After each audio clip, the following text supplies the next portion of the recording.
O patrimônio bilionário de uma das famílias mais poderosas do país pode ter passado longe das autoridades brasileiras. O Domingo Espetacular conversou com exclusividade com o homem que ajudou durante 3 décadas herdeiros do Grupo Globo a esconder no exterior milhões de dólares. É a primeira vez que um doleiro preso e condenado na Operação Lava Jato fala com uma emissora de TV. Ele revela os bastidores das remessas de dinheiro vivo à emissora carioca e como os irmãos Marinho conseguiram driblar a fiscalização e sonegar impostos. A reportagem é de Lucas Rocha, Silvestre Serrano e Ana Albini.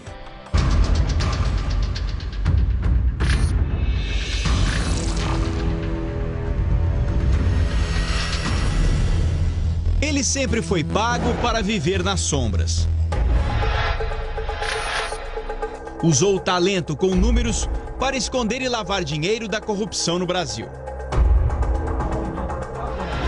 Mínimo era $1 milhão por dia. No movimento já básico era $1 milhão por dia. A Record TV é a primeira emissora do país a conversar com o doleiro preso e condenado na Operação Lava Jato. Foram 2 meses de negociações. Depois que você está preso, tudo é um choque. Cláudio Barbosa, conhecido como Tony, vai revelar com exclusividade o que só contou a justiça: os milhões de dólares não declarados por empresários e políticos do país.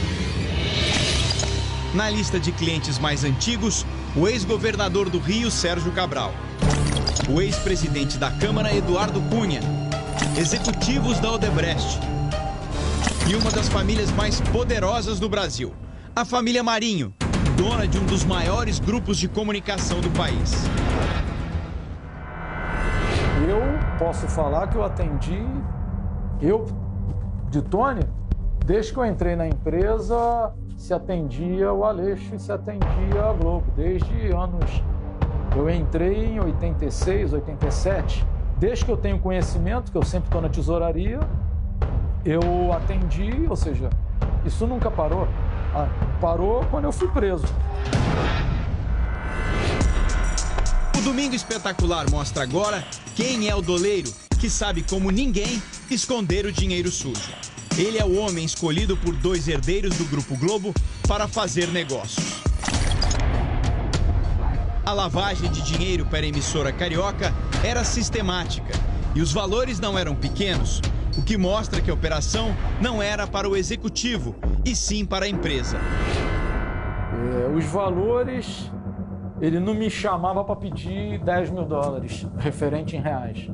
Então eram sempre valores de $200 mil a $300 mil em real.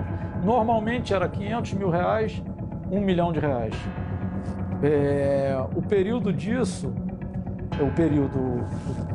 quanto era por semana ou por mês, eu não tenho aqui de cabeça, está entregue no Ministério Público desde 2018 e tem um extrato dessa movimentação no meu sistema. Então eu não lembro aqui quanto era de cabeça, mas vamos lá, a cada 10 dias eram $300 mil. Posso falar que era assim. O nosso encontro é no escritório de advocacia no centro do Rio de Janeiro. Tony chegou ao local da entrevista de metrô. Situação incomum para quem movimentava $1 milhão por dia, ou R$5 milhões. A tornozeleira eletrônica está sempre coberta. O homem nascido no interior do Rio é discreto, perfil ideal para uma profissão que ele mesmo escolheu 30 anos atrás. Viver no anonimato foi mais do que uma exigência, uma necessidade. Encontrar clientes ou fazer novas amizades sempre foi considerado um risco calculado para a carreira do doleiro. Mas Tony, como é conhecido no obscuro mundo do mercado financeiro paralelo, manteve disciplina rígida para se afastar das pessoas. Agora, a única opção para não ser reconhecido nas ruas pelos crimes que cometeu e que paga até hoje. Ele ainda era um estudante de economia quando conseguiu um emprego em uma corretora de valores no Rio de Janeiro. Dessa corretora de valores, eu não sei se eu dei sorte ou azar, né? Eu acredito que sorte no momento, mas aquilo acabou definindo meu futuro, né? Tony deixou os estudos e mergulhou fundo no mercado paralelo de câmbio. Era início dos anos de 1980. Foi com a ajuda de Dario Messer que Tony prosperou. Messer, conhecido como o doleiro dos doleiros, gostava de circular em festas de milionários cariocas. Era assim que ele conquistava os clientes. Um deles tinha um tratamento especial, a família Marinho. Nesse ambiente, as negociações são feitas entre intermediários. Nas transações ilegais, o verdadeiro cliente não aparece e o doleiro não mostra o rosto. São usadas pessoas de confiança, principalmente para preservar a identidade de quem quer esconder muito dinheiro. Eu não conheço a família Marinho e nem ela quer me conhecer. Roberto Irineu Marinho, presidente do Conselho de Administração do Grupo Globo, e João Roberto Marinho, vice-presidente do grupo, nomearam José Aleixo, ex-diretor financeiro do grupo, para um negócio clandestino. Cabia a Aleixo acionar o gerente de um banco em Nova York, sempre que os herdeiros da emissora carioca pediam. Roberto Irineu Marinho e João Roberto Marinho mantinham contas bancárias nos Estados Unidos. E a ordem dos irmãos a Aleixo era sempre a mesma: trocar dólares por reais aqui no Brasil. Eu tenho a pessoa de Nova York que controla a conta corrente no exterior, que tem acesso às offshore, às empresas no exterior. E eu tenho a pessoa no Rio de Janeiro, estou falando antes de eu ser preso, 2017, a pessoa que tinha que receber os reais. Eu tinha que entregar para alguém o dinheiro.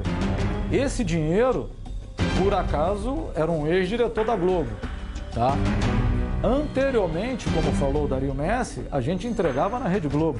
Eu sabia que ele era um executivo da TV Globo. A sede da emissora foi endereço fixo das entregas dos doleiros até o ano de 2003. Tony tinha uma exigência: deixar das mãos de Aleixo os dólares da família Marinho.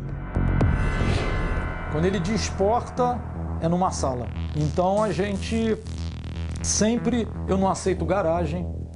Garagem parece coisa de traficante, eu não aceito garagem. A entrega na garagem não existe, isso é coisa de televisão ou traficante. Eu entrego em sala.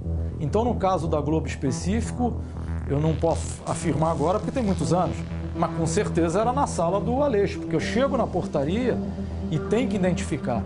Então eu sempre mandava um garoto antes, um funcionário, para ele chegar na portaria e para o guarda: olha, eu tenho que entregar algo para o José Aleixo.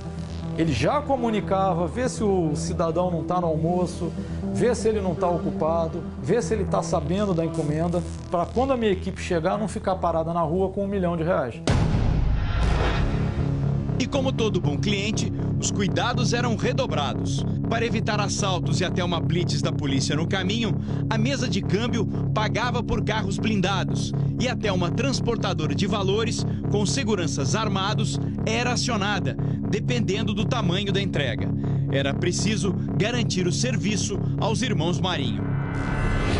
Eu tinha para entregar dinheiro, normalmente uma transportadora de valores, então essa empresa já era um banco clandestino para a gente. Então eu guardava dinheiro lá e ela fazia as entregas para mim. Então eu tinha essa opção que a gente passou a usar. Eu tinha a opção de seguranças meus com rapazes meus. Só que a gente não usava mochila, pasta. O que está na mão, pode qualquer ladrão de rua te assaltar e de repente ter R$1 milhão. Então a gente delimitava o risco. Se eu tenho uma entrega de R$1 milhão no centro do Rio, eu dividia em 3 vezes. E eu fazia com dinheiro na perna dos portadores. Eles punham aí essas meias grandes, põem o dinheiro na perna e ali ele tem em cada perna R$200 mil. Então, ou seja, 2 pernadas você já entregou 400 mil. Isso no centro do Rio. Se fosse dinheiro como São Conrado, a transportadora... São Conrado era o endereço do então diretor financeiro do Grupo Globo, José Aleixo. A partir de 2003, as remessas de dinheiro passam a ser entregues na casa de Aleixo. Foi neste ano que toda a estrutura usada para atender a família Marinho se mudou para o Uruguai. O controle e a fiscalização sobre o sistema financeiro estavam cada vez mais rigorosos no Brasil. Montar uma mesa de câmbio em Montevidéu foi a saída para manter os negócios e a clientela. Tinha essa impressão que no Uruguai você faz tudo. E normalmente você chega no Uruguai, metade é advogado, metade é doleiro. Então a gente estava bem à vontade. Tony entregou à justiça, em acordo de delação premiada, um computador com os extratos das operações com a família Marinho. São comprovantes de entregas de dinheiro na casa de Aleixo. O diretor faleceu em 2018. As transações foram interrompidas um ano antes. Motivo: Tony foi preso. Na minha contabilidade, eu devo ter movimentado uns 15 a 20 milhões de dólares. 15 milhões de dólares ou quase 80 milhões de reais em valores atualizados. Isso em apenas 5 anos de entrega aos irmãos Marinho. Na visão de um doleiro experiente, é uma pequena amostra de quanto dinheiro o Grupo Globo deixou de declarar às autoridades. Transações que fazem parte de um gigantesco esquema criminoso. Um cliente meu do Rio de Janeiro que pede 500 mil reais na casa dele e ele está sentado no ar-condicionado, ele se considera o cliente limpo, cliente bonito, sem envolvimento com nada. Ele, para receber os 500 mil reais na casa dele, ele está se envolvendo com um doleiro, que antes era um agente financeiro, hoje é criminoso. Ele está se envolvendo com sonegação, ele está se envolvendo com formação de quadrilha, porque isso tudo que eu fui enquadrado, formação de quadrilha. Ele está se envolvendo em lavagem de dinheiro. Caso a família Marinho? Eu posso falar que sim. Quem ajudou a esconder o dinheiro da corrupção brasileira não tem dúvida. João Roberto Marinho e Roberto Irineu Marinho tiveram a ajuda criminosa de doleiros para fugir das autoridades e ocultar por décadas uma fortuna bilionária.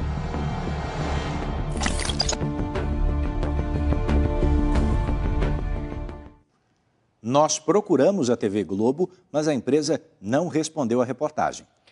As defesas do ex-governador Sérgio Cabral e do ex-deputado Eduardo Cunha também não se manifestaram.